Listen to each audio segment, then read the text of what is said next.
Ladies and gentlemen, it now being 5 o'clock. 5 o'clock. As it was last time. Like I say, I'm not the only one who has trouble with that time change thing. The true time posted off of Greenwich Meridian time is actually about 7:03, and the regular meeting of the Zoning Board of Appeals to the Town of Orleans is called to order. I'm Michael B. Marek. I'm the chair of the Zoning Board. Tonight, with me, I have the benefit of regular members in attendance, Ralph Soderstrom and Beth McCartney, and associate members, Gerald Mulligan, Peter Jablin, and Bruce Todd. Excused or absent are regular members Matthew Cole and William McCarthy. The housekeeping, the first item would be to, after review, to approve the minutes of the meeting of October 21, 2015. Is there a motion to approve those minutes? So moved. And a second? Second. Is there any discussion on the motion? All those in favor? Aye. And opposed? Motion carries unanimously. Also, besides the associate members and the regular members of the board and myself, present are the board secretary, Sandy Stewart, and the building commissioner of the Town of Orleans, Tom Evers. There are two items on the agenda. One has been continued. It's case number 2010. That's the application of Ralph H. Arabian for a variance. The hearing had been commenced on September 2nd, 2015, and continued until today. There has been a request for by applicant's counsel for a continuance of the hearing from November 4th to December 2nd, 2015. That's the stated reason is that it's required to provide more time to East Cape Engineering Petitioners Land Survey Company to complete the plan requested by the board. Is there anyone in opposition to this motion?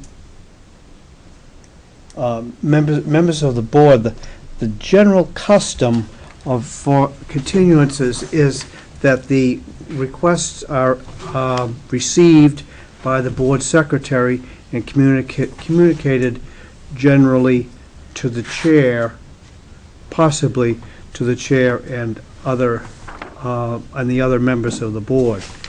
The custom has been that since it's procedural, that the chair would, in the exercise of discretion,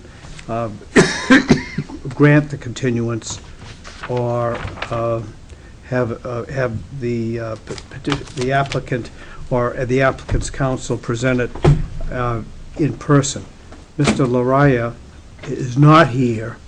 The thinking of the board was that the continuance was the first request for a continuance and relatively routine, and I kind of wanted the sense of the board as to how this ought to be handled, since we really don't have there's no written procedure for that. The considerations that I've used were whether there would be people who wish to be heard on a given date after having expected that the continuance was ran to today from September 2nd, and they might have expected to hear more discussion or maybe even speak in favor or in opposition to the application. In any event, it doesn't appear in this case to be anyone present, but in the scheme of things, once in a great while, if we consider, and we can discuss it amongst the board, if we consider that the public need is sufficiently grave to re-advertise, no matter what, this will be on the posted agenda for December for December 2nd, 2015. Is there any thought or how about the way we've handled, what we propose to handle this continuance? I have a question. Yes, If the continuance is granted or accepted, will abutters be notified again? no, it generally wouldn't be, Peter.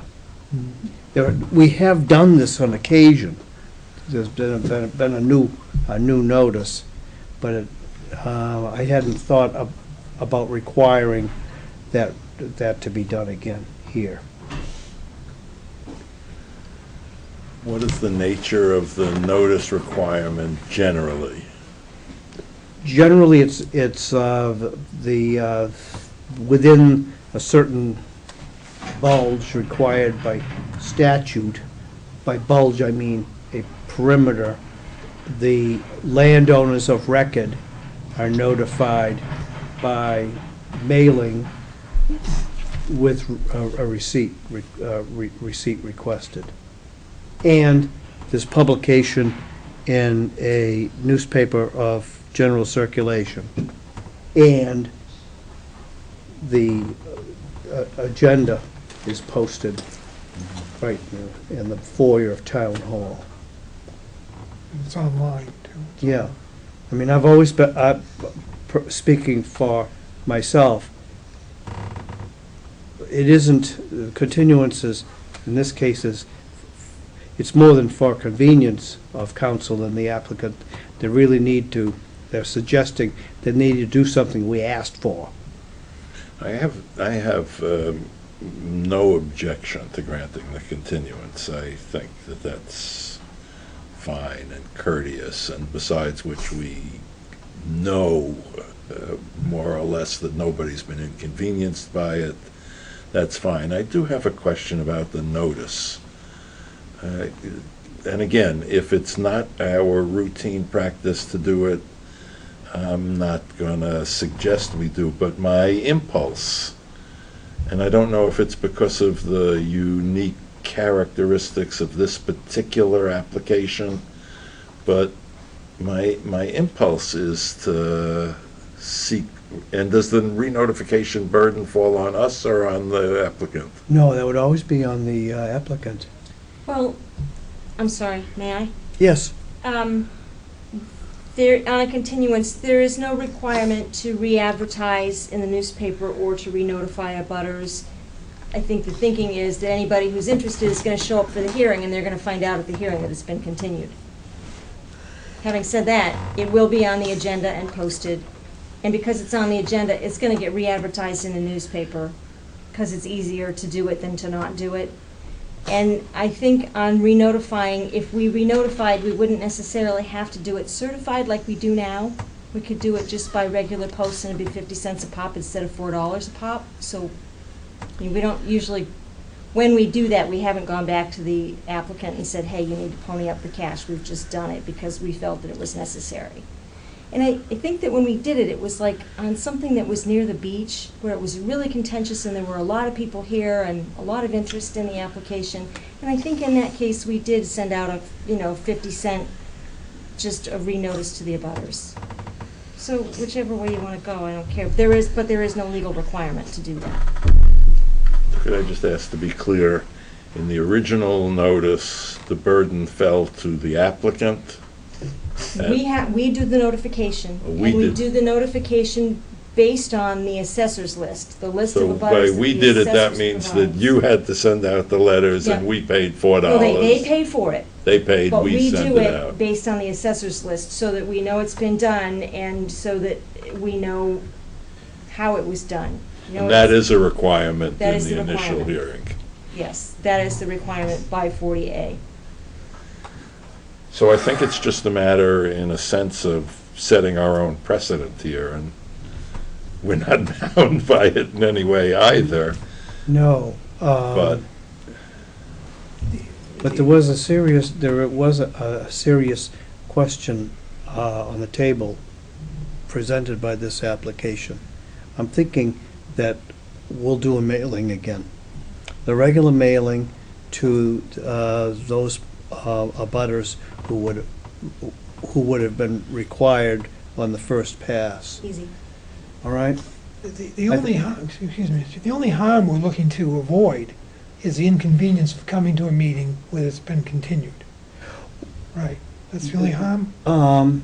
Yes, or to exclude public comment from people who we ought to hear from, and who didn't know. Well, if you Yeah. didn't come for the first hearing, when you knew it was gonna be heard, and you thought it was gonna be decided, it's hard to imagine someone who knew the hearing was on, knew it was gonna be, thought it was gonna be decided that night, and is now disadvantaged because of the continuance he didn't know about. A little bit too simple to say that, Jerry, Right. because this is the way that works. We've had numerous occasions where people have submitted letters and said, I can't be here for this meeting. This is what I think about this application, and if I were here, this is what I would say.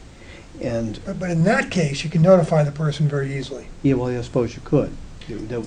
So all we're worried about is the unknown person who hasn't signed in and become part of this process. He or she doesn't have a chance to have a second bite at the apple with a continuance. If they missed the first bite, so we give them a second opportunity. Well, yes. And then the more likely occasion is someone came who wanted to follow it, and it was inconvenienced because it wasn't heard. Yeah. But that's a sort of a courtesy as opposed to some legal Oh, I think it is that. disadvantage. I think it is that, but we always wanted to hear from as many people as possible in every case, regardless of what they, whether they had their own agenda. I understand, but everyone who really has an interest is either present or recorded, I think, in the first hearing. Generally speaking, that's correct. That is true. Yes, Peter? But I agree with what you're proposing, and I'll just add one additional thing. The application was somewhat sensitive, and I'll be so bold as to say the area is somewhat sensitive, and it deserves and warrants a second notification in this process, in the manner described. I think so. My recollection is there was quite a crowd here, but they were all in support. That's my memory too, but on the other hand,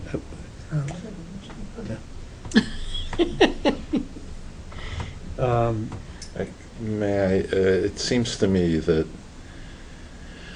what this goes to in part is our responsibilities as a board, and to be assuring of the fact that nobody is disadvantaged, and so perhaps it's an excess of caution. But I also support your proposal that they be renoticed. then I think that we'll follow that process across the board from now on.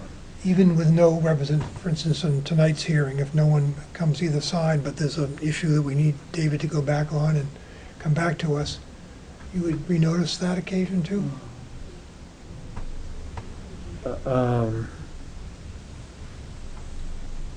Is it only because people show up at the first hearing that we do this? If I may, Mr. Chairman, I also think that it's conceivable, and I think it should be presumed, that information and perspectives that arise in a first hearing are disseminated in manners beyond the context of the four walls of this room. And to the extent that that becomes an issue or informs other people, that they deserve to know that. Now, Mr. Mulligan's point is well taken, that if they cared, presumably, they would have been here the first time, and so what's the difference? But I can also imagine, again, with an excess of caution, that somebody heard or didn't heard that it was kicked over, and it satisfies me that we're meeting our obligation to keep the requisite public informed. Very well. Then what we could do is this, Mr. Mulligan.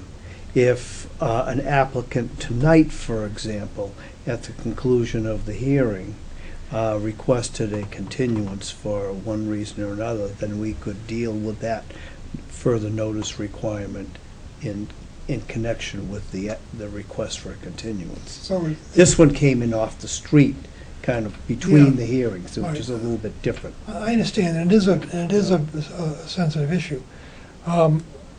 But, so, just so I'm clear, so our policy is going to be ad hoc. We're just going to do it as we think there may or may not be interest out there. I think in the case of the second pass, which is what this is, then in that case, we will request another mailing. There'll be no mailing on the first request. That's right. Unless we could see something happen. You know, we could make that sense at the end of the hearing. The applicant look Right. for Right. the first continuance. We could make a judgment based on what So we all we're heard, or talking what was about- in the file. So all we're talking about is if there's a request for a second continuance that takes place outside of a regularly scheduled meeting. Yes, It's a very narrow. right. Well, and it became a little more complicated here because we didn't require the attendance of the applicant's counsel to make that request. And we have to think about that, too. We could keep that as another agenda item, whether the council ought to, could have required him to come in and state his position.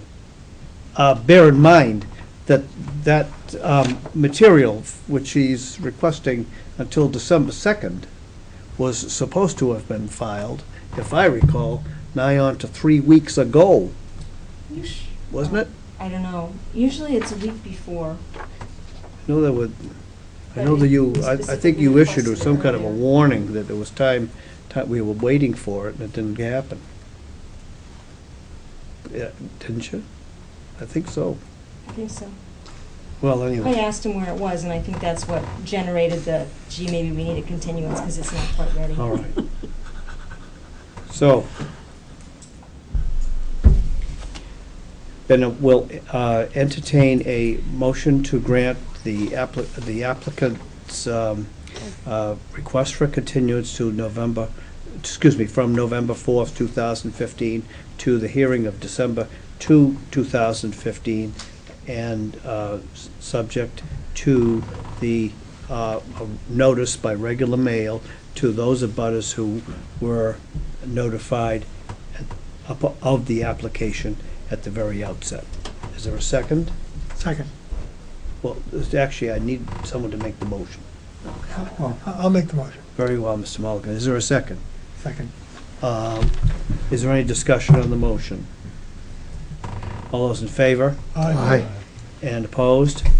Then the hearing on the application of Ralph H. Arabian is continued on those terms and conditions contained in the motion. Second item of business. Now, were you here for that? Were you here for the Arabian? Yes. Yeah, And do we know your names? Washburn's. Washburn. Were you here for the, Letters. okay. Very Were you well. here for the first? Were you Yeah, here? we were here. Oh, yeah, Okay, thank you. definitely. Well, it's kind of after the fact. Do you have any problem with the continuance of the hearing until December 2nd? Well, the surveyors were there. No, Last we Friday, expected so- that there's a problem, Yeah, this- Okay, and that's why we brought it up at the first meeting. all right. Maybe we'll see you December 2nd then. Yes, We'd like you to will. hear from you then. Okay, sorry for the inconvenience. We apologize for any inconvenience. Thank you.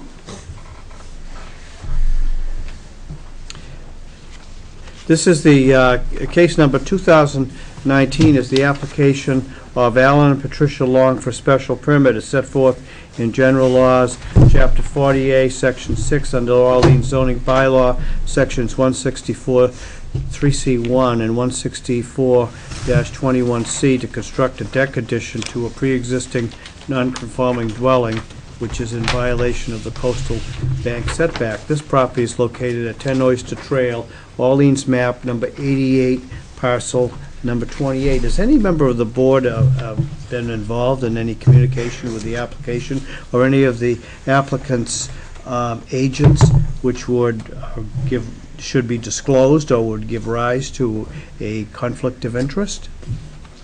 There's no, Alan Alan's my insurance agent. Very well. Would that be a reason for you to be less than impartial? No, I just felt I should make that statement. Very well. Then I declare that the board is indifferent and impartial. In consideration of this application would be myself and the two regular members in attendance, Ms. McCartney and Rolf Soderstrom, and associate members Mulligan and Taub. Would you proceed? Thank you, Mr. Chairman. Members of the board, David Little from Ryder and Wilcox. I'm representing Alan and Patricia Long this evening. If I could draw your attention to the site plan that I provided. Well, first of all, Alan and his wife purchased this property in the spring, and they want to expand the second floor, or I should say a deck that's elevated above the lower level. And as you can see, the dwelling itself is located 12 feet from the top of a coastal bank. So it's in violation of its setback from the top of the coastal bank. The building height is 26.4 feet, which would generally, which according to the current bylaw, would require a setback of 39.6 feet from the top of the coastal bank.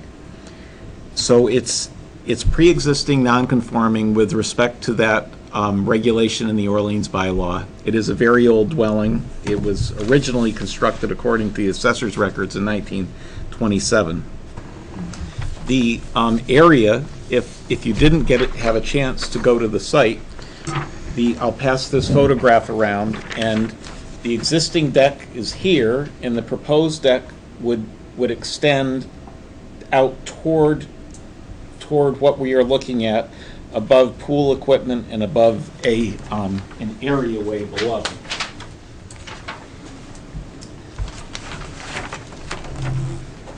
So we have applied for a special permit because we are working on a dwelling that is in violation of its setback to the top of the coastal bank, but we are not increasing that nonconformity.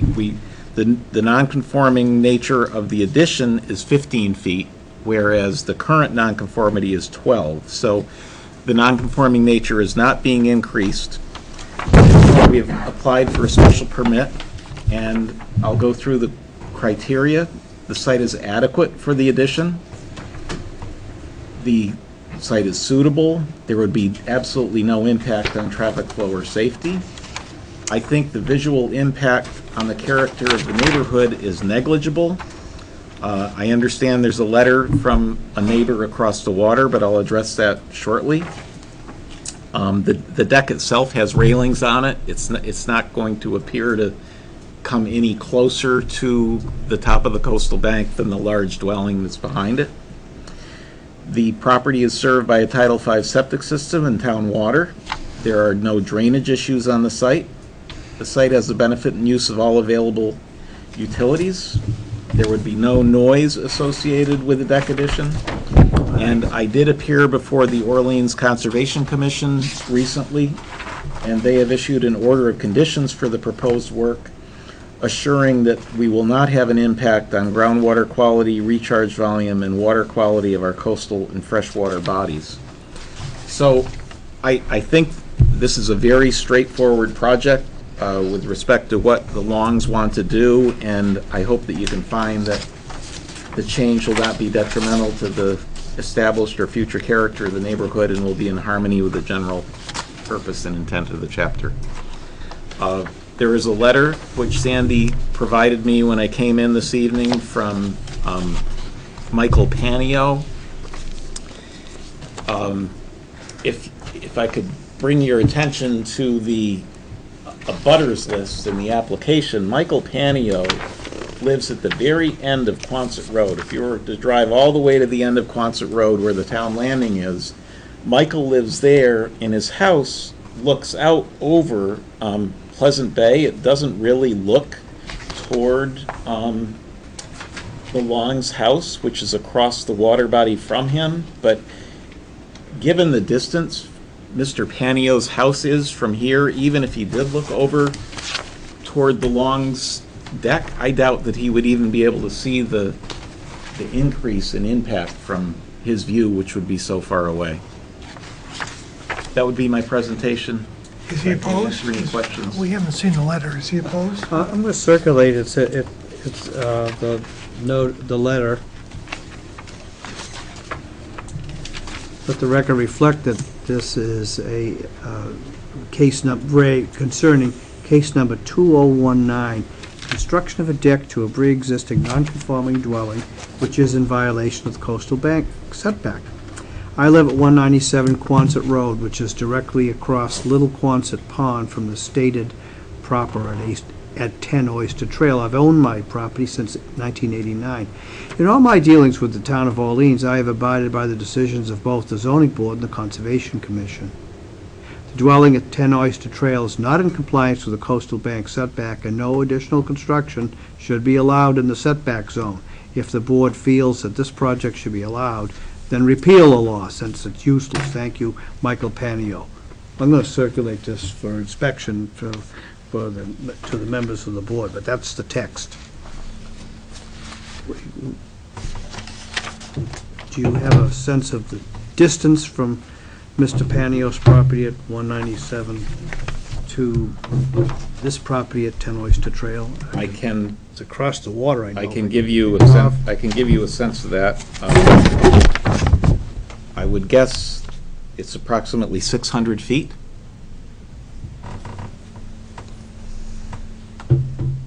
And with respect to Mr. Panio's letter, I think the fact that the Longs have the opportunity to appear before this board for the special permit,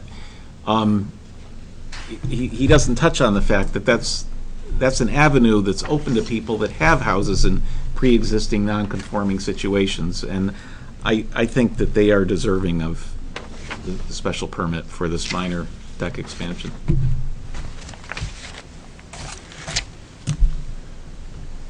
Can I ask a question? I noticed, I haven't seen this, the designation of the ACEC boundary. Is that, what determines that, and what significance does it have at all? The ACEC boundary extends 100 feet from the 10-foot contour around the entire Pleasant Bay estuary. What does that mean? Well, in the 90s, Pleasant Bay estuary was designated an area of critical Right. environmental No, I understand concern. that, but the 10, And the intent is to try and give a greater protection to the areas that are within 100 feet of the water, of the 10-foot contour. And the Conservation Commission is the one that regulates that. They consider anything within the ACEC boundary a resource area with their regulations. And so they don't take work within that lightly. and what's the definition again? 10? 100 feet landward from the 10-foot contour all the way around the Pleasant Bay estuary. What's a 10-foot contour? Elevation 10, it means sea level. Oh, okay. 100 feet, oh, okay. Thank you. So approximately 5 feet above the mean high water line is where the 10-foot contour is. And so it's 100 feet landward from that. Thank you. So we have a deck with the new deck is going to have an area of about 200 square feet, and the closest point would be to the coastal bank would be 15 feet, and existing from the corner of the, let's see, the southerly corner, southeasterly corner of the house, the coastal bank is 12 feet. That's correct. So you're not coming any, the limit of the work is no closer than what's existent on the ground right now. Is that right? Yes, sir.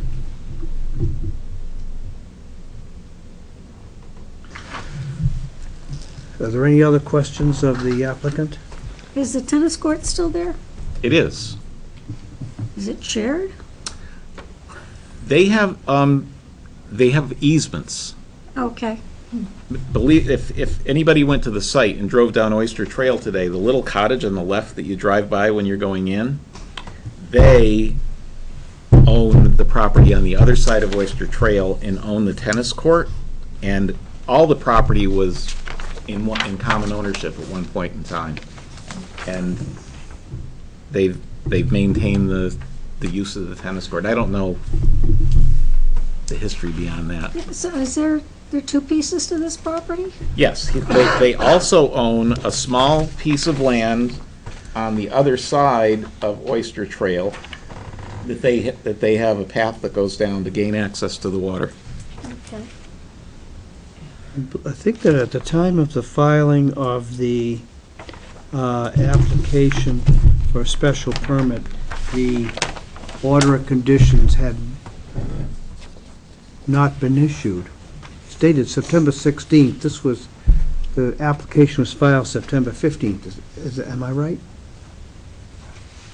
My copy's recorded. My copy is too, but I'm wondering whether the members of the board have seen the order of conditions.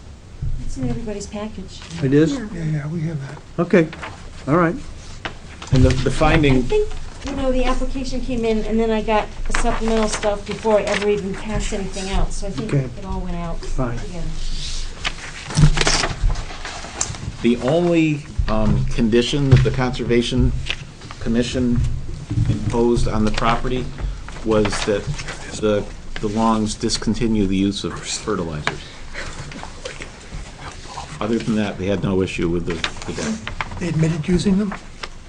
Well, the emerald green lawn might have given something away. Yeah, It's mine and yours. it's probably something that comes out almost routinely now, I imagine. It does. Any other questions of the applicant? Is there anyone present wishing to speak in favor of the application, or in opposition to the application, or to comment upon the application? No response, then if you have anything, do you have anything further? Then I'll close the hearing.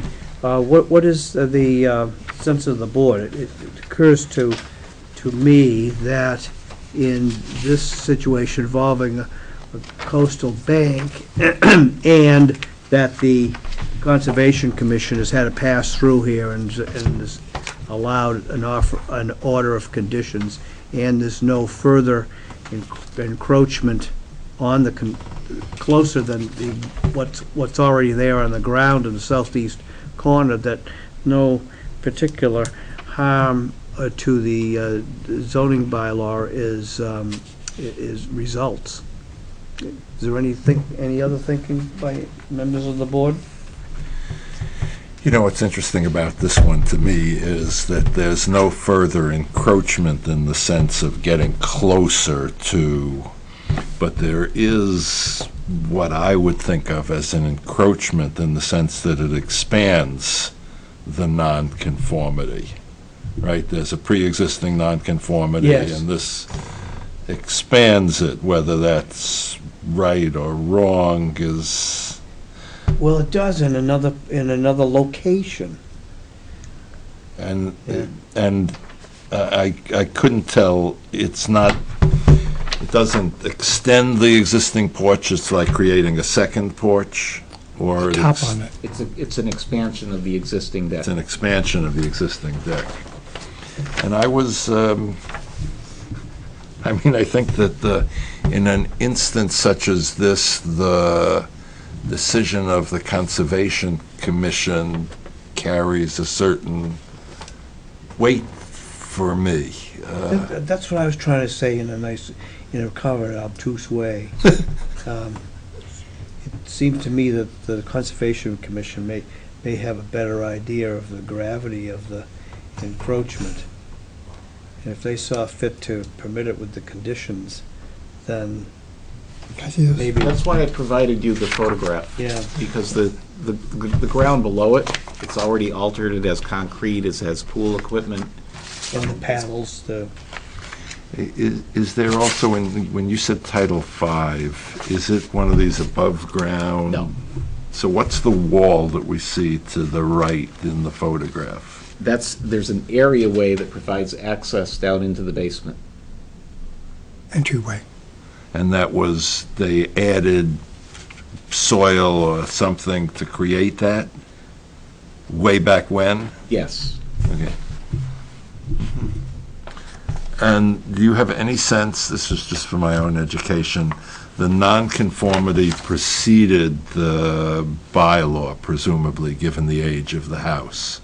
Definitely. Yeah. It preceded zoning. Right, right. Beth or Ralph, do you have any comments at all? No. Very well, then, members of the board, I have a motion. Motion is that following public deliberation by the zoning board of appeals, a quorum of qualified members being present and voting, and based upon the application of Alan Long and Patricia Long, filed September 15, 2015, and based also upon the plot plan, site plan, prepared by Ryder and Wilcox, Inc., dated August 27, 2015, revised September 29, 2015, and the Order of Conditions of the Orleans Conservation Commission dated September 16, 2015, recorded with Barnstable County Registry of Deeds in Book 29159, page 91. I move that the board adopt the following findings of fact. 1.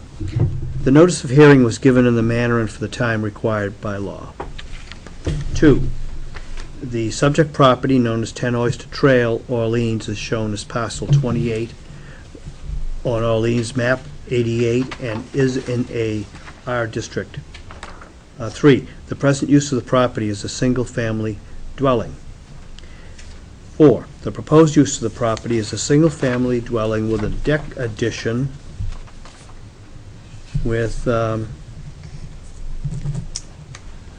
dimension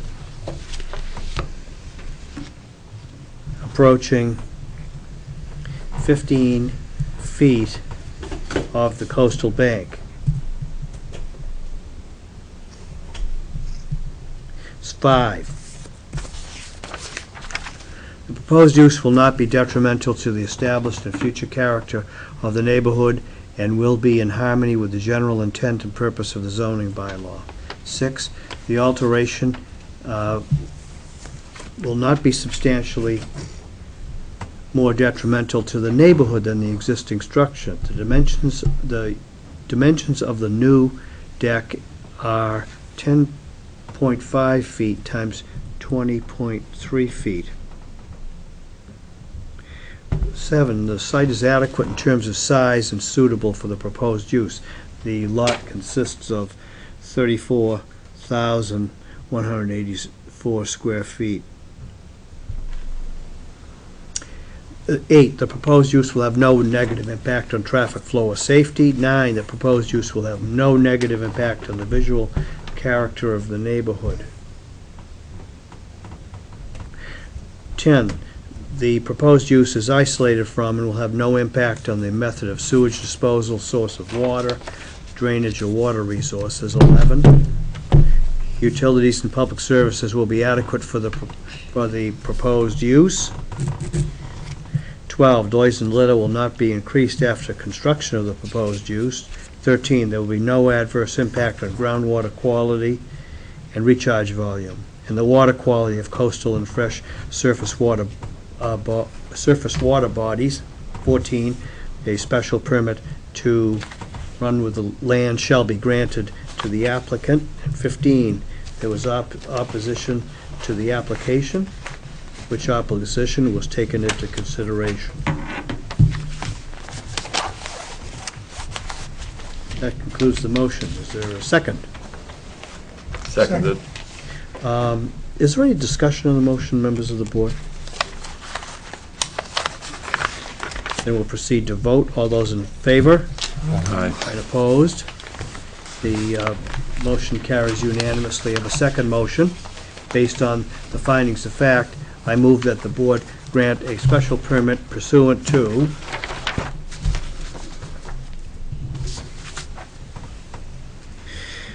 sections 164, 3C 1 and 164, 21C.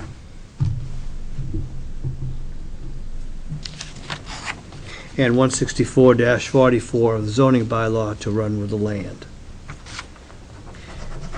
Is there a second to that motion to grant the special permit? Second.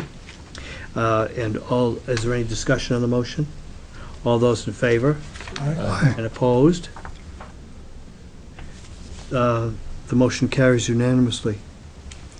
Thank you very much. Thank you, Mr. Little. Have a good evening. Thank you. Is there any old or new business to come before the meeting? We were so efficient that no time has passed at all.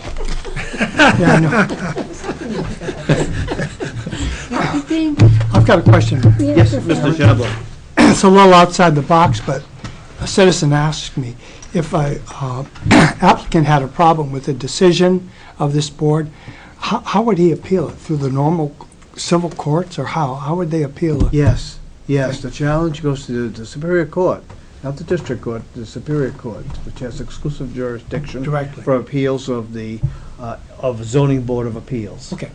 And there are very strict time requirements for that. After, these are kind of maybe unseen to some of the members. So what happens is, within a relatively short span of time, a decision based on the findings of fact, the two motions that were made, and for example, in this case, Yeah. is prepared and drafted, reviewed by Ms. McCartney and myself. Ms. McCartney is the secretary, and I as chair. And we sign off on it. Then it is filed with the town clerk. The appeal period begins to run